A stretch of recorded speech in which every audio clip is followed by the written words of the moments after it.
On your Thursday episode of Locked On Raptors, Fred VanVleet speaks to the media and digs into whether or not he thinks an extension is possible between him and the Toronto Raptors. Spoiler alert, seems like it's very possible. We'll talk about what that would mean for the Toronto Raptors going forward to lock in Fred VanVleet for 3 or 4 more years. We'll also talk about this weird perception of Fred VanVleet that seems to be kind of out there in the ether about whether or not he can adapt his role to fit what the team needs going forward. Is he a gunner? That seems to be a bit of a concern, which maybe is a bit unfounded. We'll talk about that on today's show with Katie Heindl from Dime and frankly, the entire internet. That's all coming up on today's episode.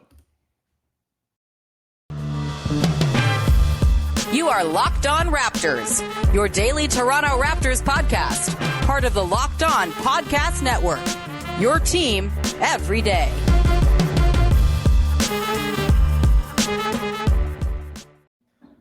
Hey, what's going on? Welcome to episode number 1196 of Locked On Raptors for Thursday, June the 16th. I'm your host, Sean Woodley of RaptorsHQ.com. You can find me on Twitter, as always, at WoodleySean, as Katie giggles at my lack of knowledge of the date. I checked my calendar. You're right.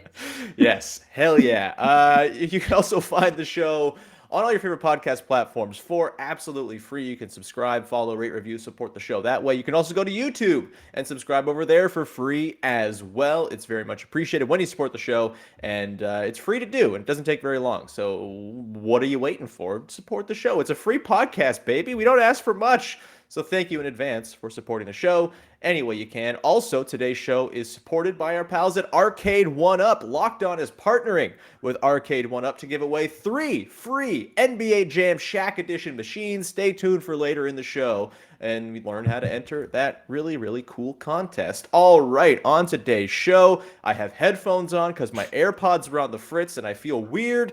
I look awkward. I'm having a hard time. I'm total podcast man now. But on today's show, we are talking about Fred VanVleet and his comments yesterday to the media in a promotional media availability, I think it was, with American Express. But he did talk a lot about his extension eligibility, his role with the Raptors, can he adapt his role, etc., etc. And here to talk about Fred VanVleet at length is someone who I love talking about Fred VanVleet at length with. It is Katie Heindl. Katie, how's it going? It's going good, man. I just have to say I'm a little bit upset to hear today that there's a national and a North American lifeguard shortage. Mm-hmm. So public pools in Toronto, probably Hamilton, this affects you too, will be understaffed. And a lot of the outdoor public pools this summer only will be open evenings and weekends. As you know, I'm an avid lane swimmer. Yes. But also, I just love going and flopping around on the deck, and like a lot of other people too. Public pools are a public resource for people who can't afford to, or don't have means to leave the city or get gym memberships. And I just feel like it's a really shitty thing. Yeah. Pools. Anyway, that's my little screed. If you know anyone, if your kids are lifeguard or don't even need to have lifeguard training. Maybe it's not even your kids. I asked my husband, who's over 35 and has a full-time job, but I know he has his Braun Cross this morning. I begged him, don't you want to be a lifeguard this summer instead? Because the city of Toronto is offering crash courses to get people their lifeguard certificates. So if you're looking for a summer job, or any lazy kids, college kids that you want to find summer jobs for, as young as 14. I don't work for the city. I just love swimming. Hook them up with a summer gig. I would love to be a lifeguard, but I want to swim, so that's why I'm not going to. I guess you don't get to do a whole lot of swimming when you're a lifeguard, unless something horrible is happening. You get to sit in that chair and look cool as hell. Yeah, it's like still one of the very few cool jobs I think out there in the world. Yeah, a very important PSA. Jokes aside, public services are good, and not having them available is bad, and ultimately affects underprivileged and underserved communities. So Ford's privatized Ontario. We have to hold to our last public municipal resources. Exactly. The library. Pools, healthcare. Hell yeah. There's more. The Holy Trinity and more. All right, Katie, that was a Now I'm resounding start sweating. to the I'm podcast. Yeah. fired up. It is like 40 degrees out. Yes, This, by the way, I it was is. telling you before going on air, the apartment I live in is typically quite cool because we have air conditioner units in the living room and the kitchen. However, I closed the door for acoustics and just so the background's not all weird and misshapen with a door open and the hallway sitting behind me. And there's no AC in this room. And so by the end of this podcast, with it being 40 degrees just outside that window, going to be a sweaty boy in here. So let's dive in before that starts pouring down my face. Fred VanVleet, Katie, spoke yesterday to the media in a media availability organized through American Express. And, in addition, I'm sure, to hucking credit cards, he talked a lot. That's a credit card, right? I'm pretty sure. Yeah, there we go. He talked a lot about his extension eligibility and his adaptability within the Raptors scheme. I'm really excited to talk about the adaptability stuff later on. I think that's a really fascinating question considering who Fred is as a guy, who he's learned from in his NBA career. I don't have many questions about it, but we'll get to that shortly. But we should just start with the talk of the extension. Of course, there was a report earlier this week from Michael Scotto over at Hoops Hype that they are potentially already in conversations with Fred VanVleet, the Raptors are, about an extension. The extension would be worth up to 3 years and $89 million if signed this summer. And if he declines the option on his deal for the year after next, he could extend for up to 4 years and $114 million. So a slightly lower annual cap hit, like $1 million less, but still just under $30 million a year to keep Fred VanVleet in town for 4 years beyond next season. And Katie, gotta say, I think the Raptors should go ahead and do that right now. I think that would be a fantastic occurrence for the team. Fred VanVleet seemed pretty optimistic that that's something that could happen. Where are you on the idea of extending Fred VanVleet and ensuring that he's locked in with the Raptors for the remainder, probably, of his prime? Extend this guy. Yeah. If he wants it, if the team wants it, those are like, we are seeing already, even in this offseason, how kind of rare that looks to be, like in the broader NBA landscape. That's no surprise to me. Fred VanVleet also said in that same avail that like he would stay with the franchise for the entirety of his career if he could. He feels like it's a good fit. It's a great match. A match made in heaven, I believe, is what he said. Yeah. Yes. Obviously, they value him and his development. And like, the Raptors' whole ethos is about helping guys like off the court as much as on, in their careers to make sure that they're getting what they're worth, right? That they're getting paid. So I think knowing that is also like a huge boost. He's not going to be undercut. They're not going to try and nickel and dime this guy.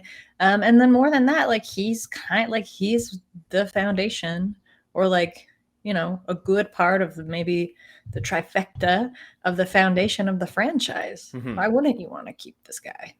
Yeah, 100%. And I think like it's a weird thing because the Raptors overachieved this past season, right? And I think with that has maybe come a bit of an acceleration of expectations for what this team should be.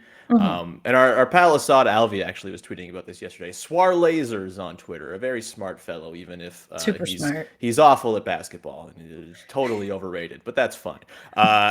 He's a wonderful man, very tall. He pointed out that, with this Raptors team, as great as it was this past year, this next season is probably not going to be where that real sort of competitive championship window kicks in. And it's probably something closer to 2023-24, where you have year 4 Precious Achiuwa still on a rookie contract. You have year 3 Scotty Barnes still on a rookie contract. You have OG, I believe, in the final year of his deal before an opt-out. And then you have, ideally, Pascal Siakam and Fred VanVleet locked in, and they'll be, 30 years old that season, still within their prime for sure. And, maybe Scotty Barnes has kind of ascended to be your number 1. You get your 33rd overall pick this year, who's a couple years into development and all that, and you have all your picks going forward. Like, that feels to me, and based on what Assad said, I can't disagree with him.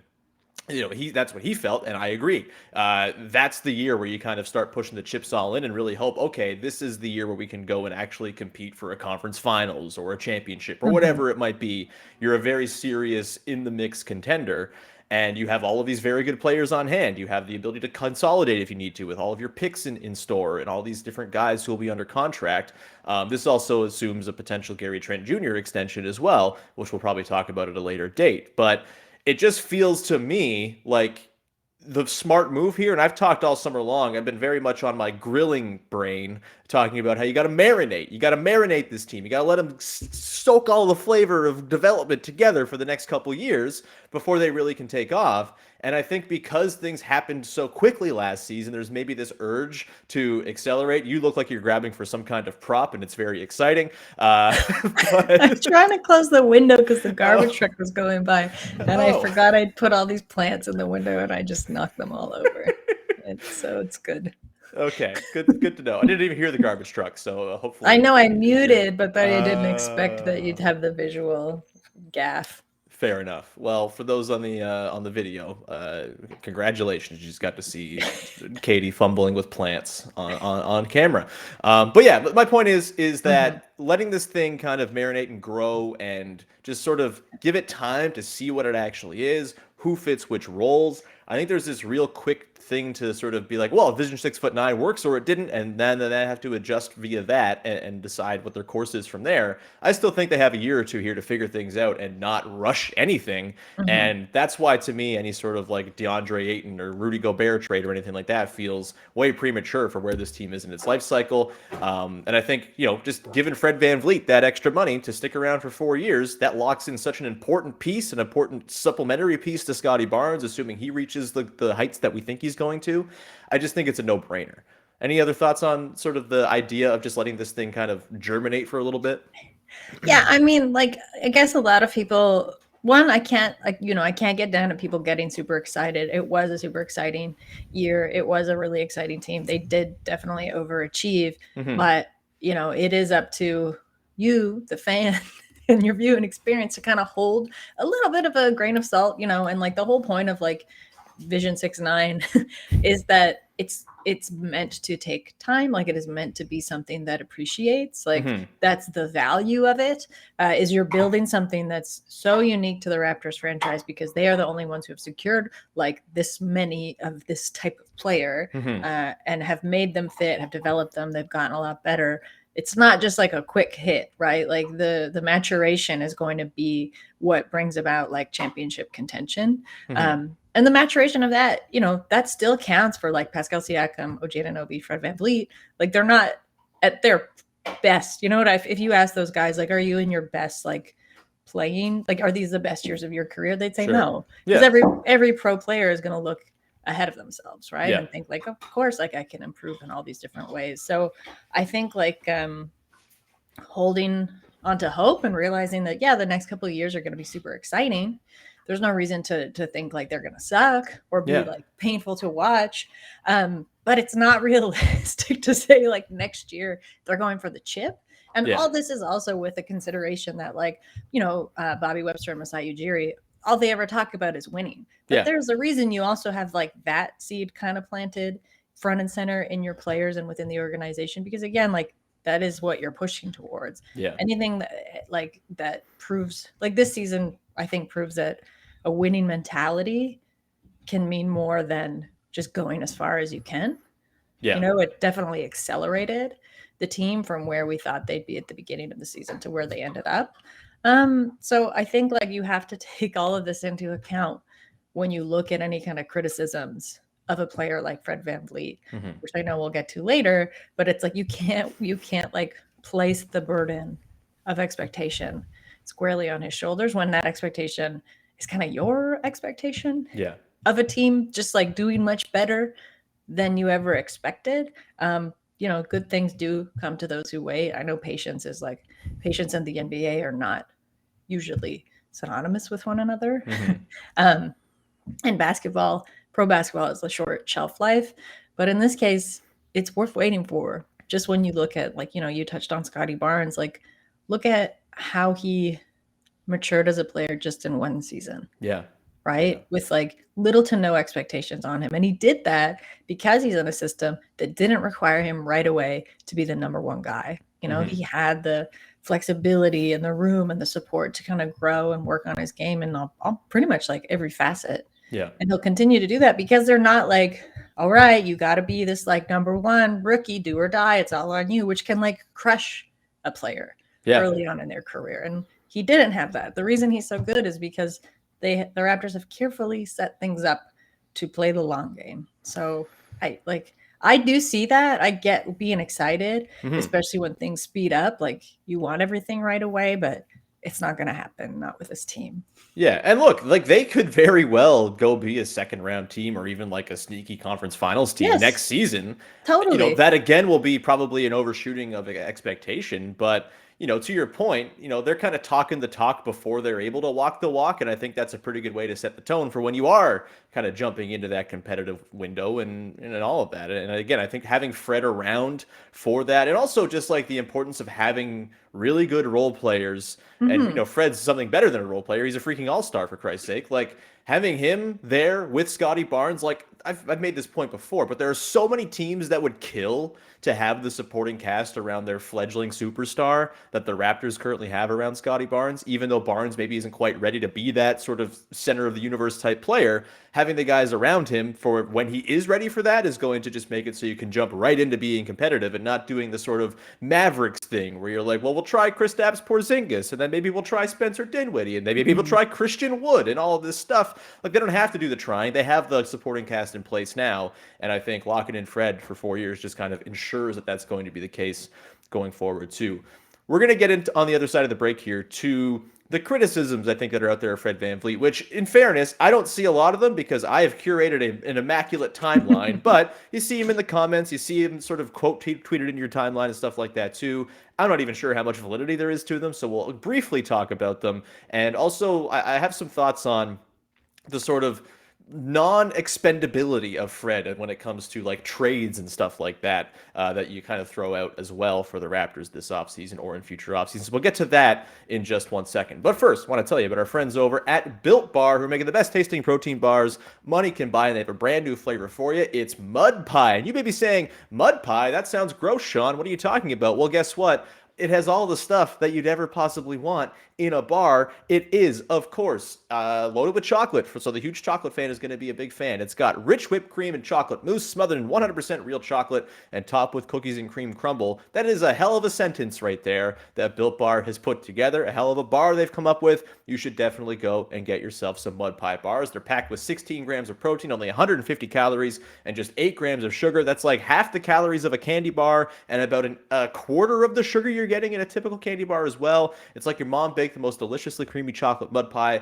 wrapped it up just for you to power you through your workout or something like that. It's a great way to feel indulgent without actually being indulgent. Go and get yourself some mud pie Built bars today at built.com. Use the promo code LOCKED15, LOCKED15, to get 15% off your order. This is promo code LOCKED15 for 15% off at built.com. And that promo code is for everybody, not just first-time customers. So go and check them out, whether it's your first time or your, 15th time visiting built.com.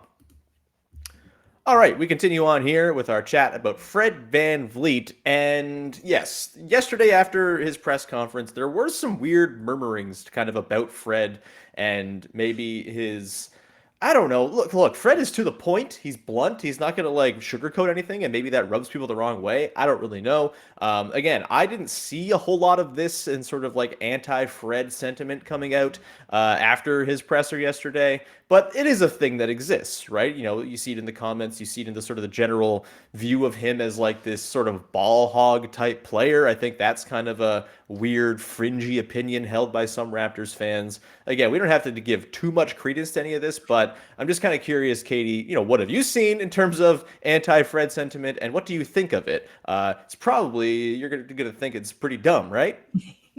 Like you, I have, I guess I have some great, my timeline's like pretty robustly positive plays. So I've only seen like loose, vague responses to the negative responses, but I do feel like it is our responsibility as, Raptors, podcasters, writers to be aware of like the, having a finger on the pulse. Yeah, you got to know what's irking people, I suppose, even if you don't agree with it. No, I think it's just really stupid. In terms of him being a ball hog, what did I say to you before we started recording? He's a fucking point guard. Yeah. And even within that, like he is not a Chris Paul style point guard, like you're pretty lucky that you have like the very methodical understanding of Fred VanVleet skill as a point guard, when he knows to give the ball away, when he knows to hold on to it, when he knows a pass is the thing to do, when he knows someone who's calling for a pass is not actually in the best position to make that shot. Like he reads the floor extremely well. Sorry, the dog's chugging. That's all right. It's hot for everybody. Yeah, it's totally all right. I'd be doing the same thing if I was the dog. Don't worry. Yeah, I just like I don't see the merit. I actually don't even see it. I also said to you like I'd be curious to look at his stats around shots. Mhm. Like in the past like 3 seasons. Obviously Kyle Lowry would affect that a little bit. And also you made a great point that again, I guess we chatted a lot about this before we started. Yeah, we did a lot of green while you rooming, searched yeah. for headphones. But the fact that like what Pascal's absence early on in this season also probably affected that, and he had to take on a bigger role with shooting. I wouldn't call him like a particularly like when his hand's hot, it's hot, and I trust him to take shots. Mhm. But he's not like a lights out shooter. It is not even how I would really qualify his playing profile. It's not his like the best part of his game. So I don't actually even see that honestly whatsoever. Yeah. He had to take on a pretty big offensive burden to start the season because Pascal Siakam was out. OG Anunoby missed a lot of time in there as well. And Scotty Barnes was still kind of getting his feet wet. And that ended up coming back to bite him because he played too much and he got hurt and he was, broken down by the end of the season as a result of that. But I don't think that because he got hurt or because he slowed down that he's some sort of like person who derails the offense or anything like that. And in fact, even though he wasn't 100% and wasn't hitting his shots in the back part of the season, he did adapt his role as Pascal and Scotty became the very two obvious guys who were running most possessions, and Fred was doing his off-ball wizardry thing where he's so good away from the ball, catch and shoot threes. They weren't falling, but with proper health and with actual legs under him, assuming next season he can gain full health again, like I don't see why that wouldn't replicate itself. He's been a very adaptable guy throughout his career. And I guess we can kind of pivot into this now. Going into next season, you look at what this team is going to try to be. And I've talked a little bit about how I don't think they need to go make any moves in the offseason necessarily. They're going to use the mid-level exception. There'll be the draft pick and a couple other small signings, I would guess. But for me, the real change in the complexion of this team is going to come from how they kind of reorient the hierarchy of the team, right?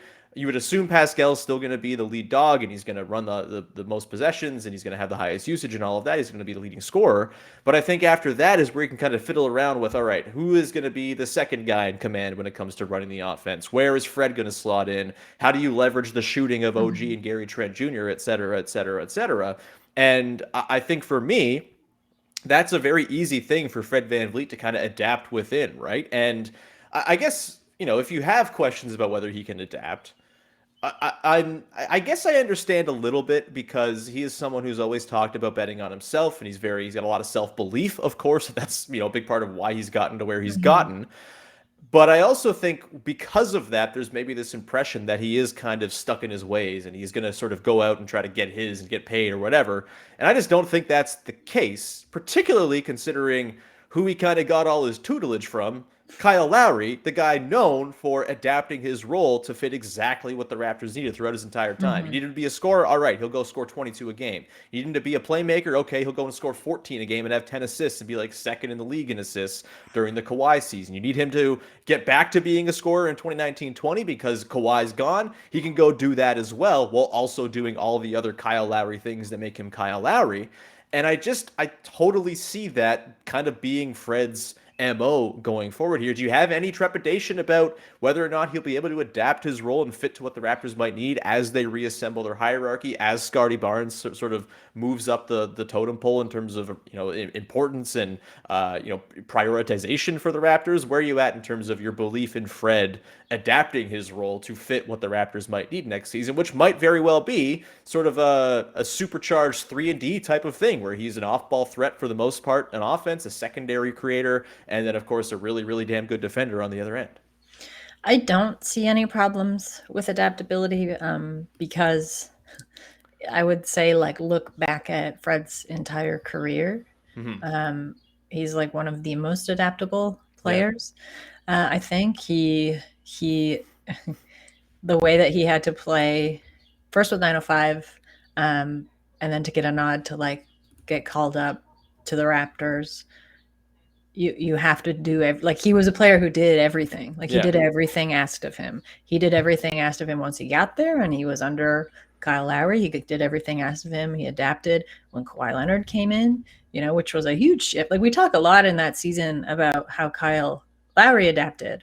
And that was kind of a big thing for him. He is a player who's known or was known in the past to be fairly stubborn, right? But we don't really talk so much about how that trickled down to Fred and Pascal. But like, as Fred is kind of like the second in command, even at that point, I think, so yeah, he also understood that was like the clear path to a title, and he did everything in his power to help shape that.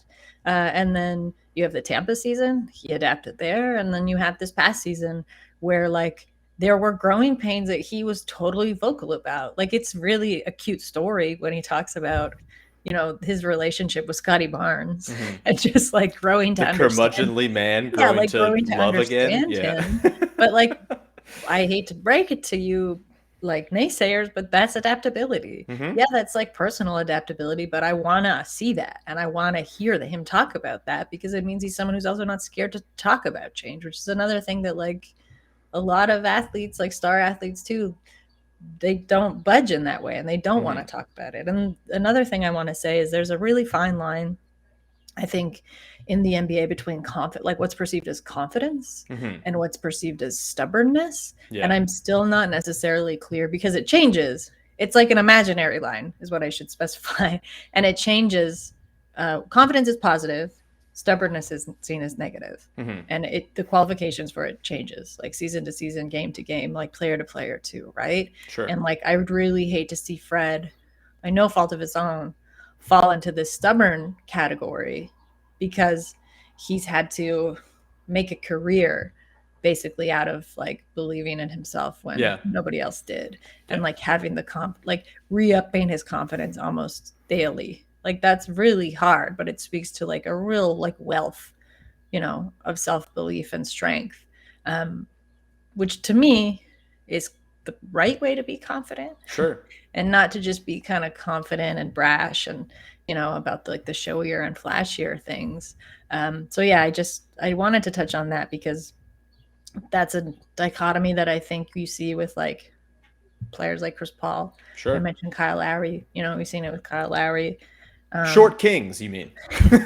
True. But also like Jimmy Butler's another one. There are players who just kind of, it depends on the situation. Like one season, they're great, they're super confident. The next season, it's like they're too stubborn, they're toxic, blah blah blah. It's like you have to look at like they haven't necessarily changed. It's like the situations, the conditions around them that have. And some of that is like the way teams want to paint a certain picture of a player, right? You have to factor in like trade considerations and things like that. And Fred's never been in that position, thankfully, with the Raptors. So they're not a franchise that's like trying to skew him a certain way so he like is up for a trade. Totally. They want to hold on to him because they understand like exactly what they've got in him. So I don't know. Yeah. That's no, I think the stubbornness versus confidence thing is interesting. And, I think there's probably a time in the past where you could say that Fred kind of bordered on stubbornness, but it was also kind of a necessity. As you mentioned, he's kind of building a career from scratch. He's on a 2-year sort of minimum deal to get things going. And then he gets another deal to kind of bridge the gap. And then he finally gets his big contract, and he's on the verge, it seems soon, of another big contract.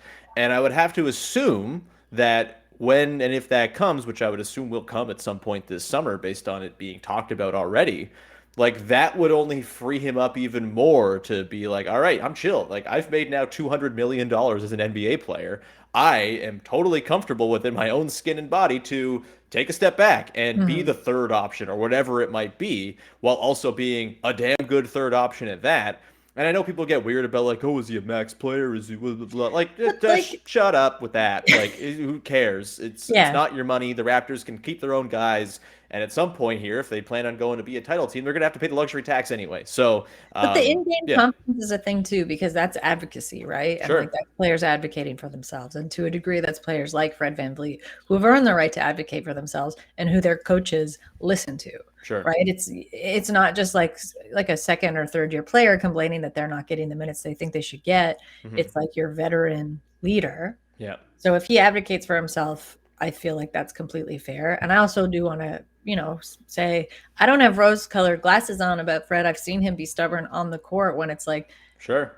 please stop taking that shot. It's not gonna go. But also, what do we hear about shooters, right? Like the rhetoric of shooters is like, you got to shoot through it sometimes. So I Yeah. trust that too. So like if a player feels like this, I've got this shot, they had a good look and misses for some reason, that's basketball. That's what happens. So I think like, again, this fine line of like confidence and like cockiness usually comes down to the conditions. If Fred's like missing those shots in a game where they're up 10, 15, it doesn't matter.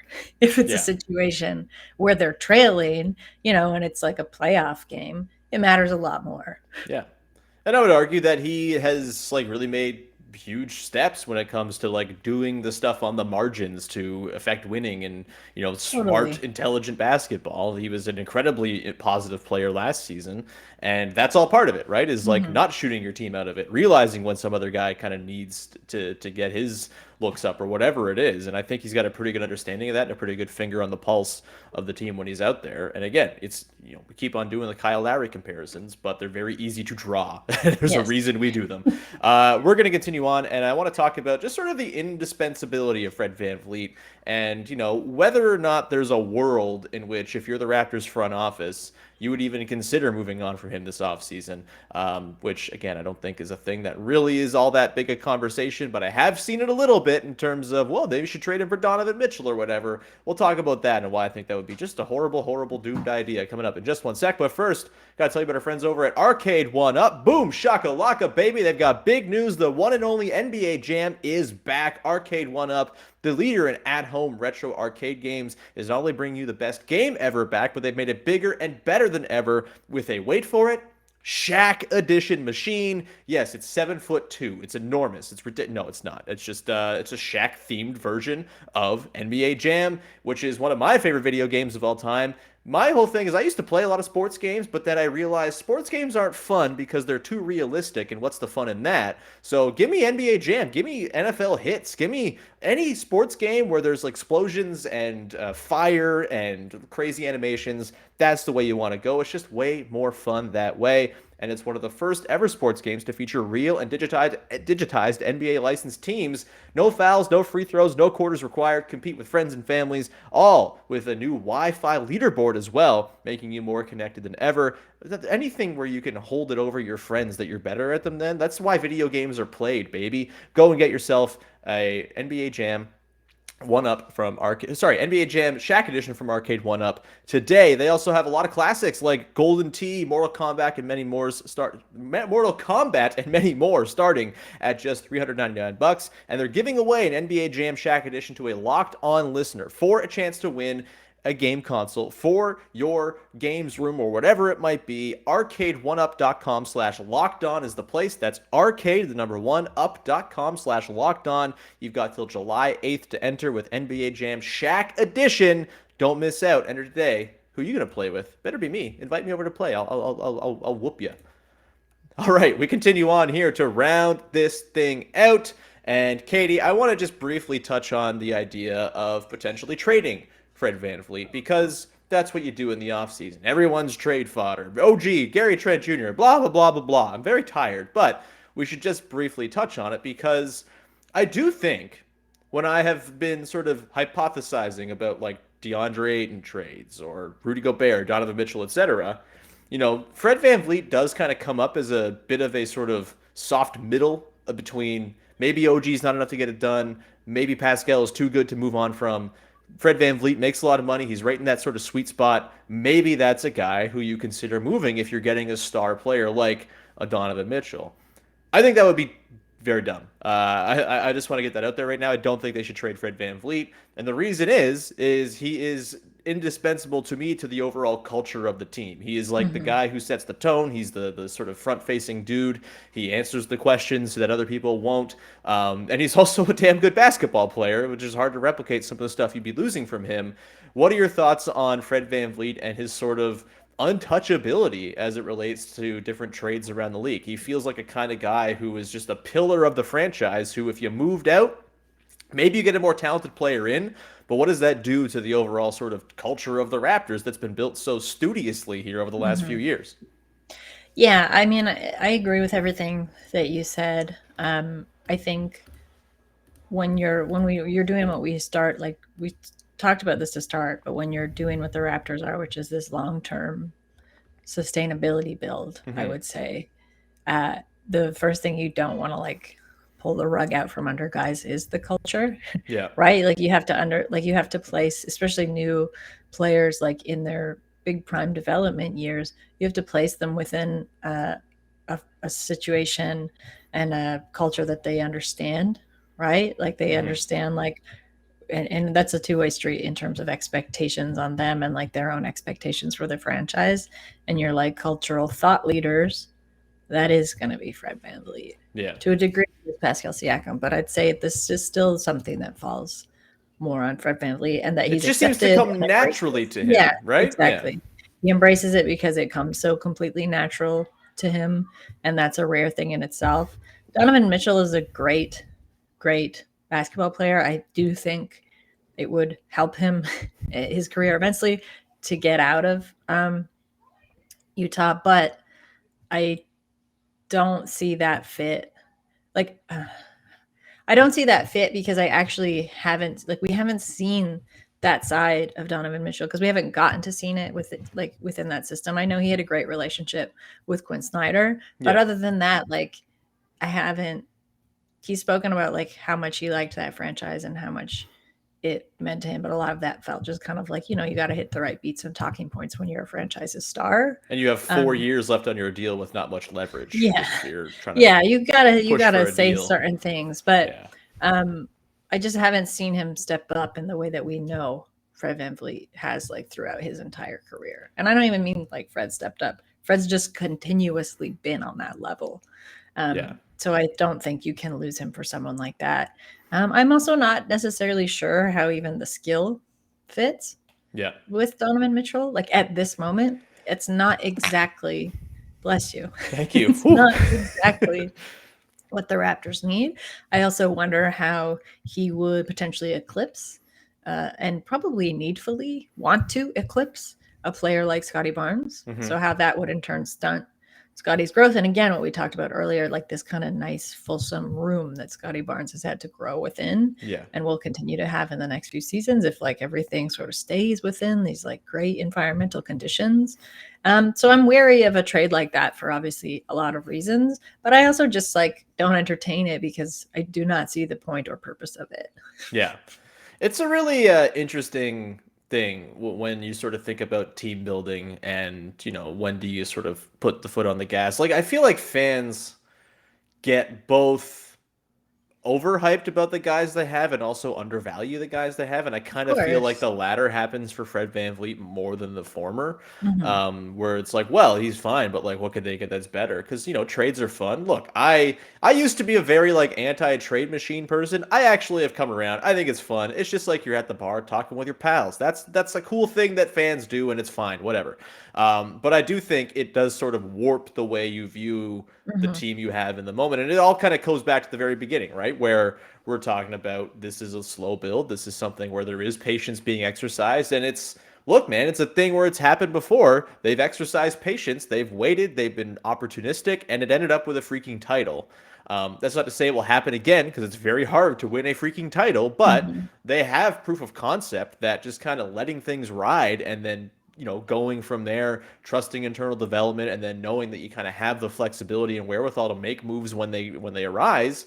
Like I think that's all kind of part of the deal. And as far it all goes back to the very beginning, talking about just how I don't think it's the time to go make a move right now. And I think Fred VanVleet, maybe more than anybody else, is so essential to what the Raptors have built. And while he's not their best player and, might be their fourth best player that by the time they're a championship level team, having a fourth best player who's as good as Fred VanVleet kind of puts you in a pretty damn good spot. So Mhm. I am in no rush to move on from anybody. And I just want to. What are your thoughts on just like getting to see the team we saw last year for another year? That sounds awesome to me. Like, why would you want to change a thing that we saw like maybe 15 actual games of fully formed whatever their vision was last year because of all the injuries and whatnot? I'm not in any rush to move on from the team that just brought 6 months of very fun basketball to my life. Let's see what they can do and build upon that. And then you kind of pivot next summer if things don't go as well as maybe you hoped. Yeah, I certainly think there's still some gaps to be addressed in this offseason. I don't think they're huge gaps, but it's like, do you want to get another backup center? You've got some bench depth questions to deal with, and both contracts, like deciding, who best reflects that and who maybe you're going to move on from.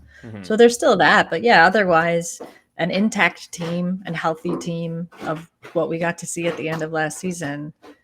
Now the dog is digging the bed up.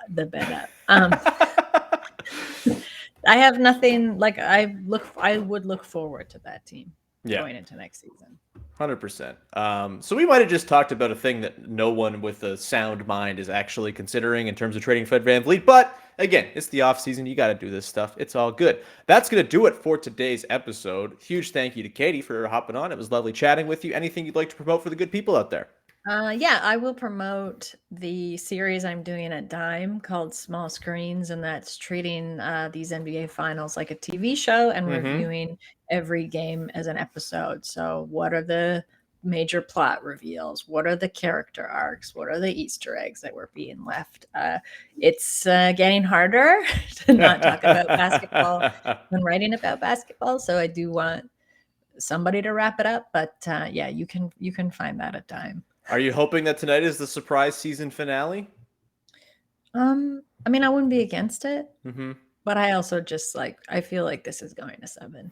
Yeah, I mean, I would be very down if tonight ended the Boston Celtics season. That would be awesome. I know you would be. Yeah. It'd be very cool. I feel like most viewers or listeners of this podcast would agree in the anti-Celtics sentiment because they're the Celtics. What else do I have to say? We're going to wrap it there. Thank you very much. We'll be back again tomorrow with Mike Richmond of Locked On Blazers. We're going to do a crossover episode to talk about this OG business because it seems like Blazers fans think they're getting OG Anunoby, which I think is adorable. So I'm going to become persona non grata in Portland tomorrow, and that'll be fun. So you have that to look forward to with Mike Richmond, who we love. He's been on the podcast before.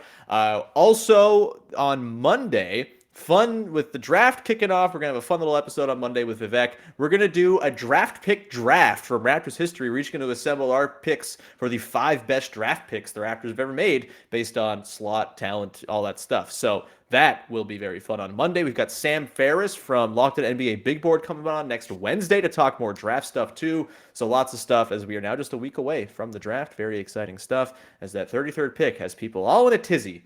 It's a lot of tizzy for 33rd overall pick, but that's to each their own. That's all we got. I'm not going to yuck anyone's yum. If the draft piggies want to soak up the 33rd pick for all it's worth, then go on, piggies. Eat it up. We're going to wrap it there. Thank you very much for tuning in. Subscribe, follow, rate, review, etc. on all your favorite podcast apps and platforms. You can also go to YouTube and subscribe there if you have yet to do so. It's much appreciated. And we'll talk to you again on Friday, another episode of Locked On Raptors. Go make your second listen of the day now, Locked On NBA, as they tee up Game 6 of the NBA Finals. And with that, bye-bye.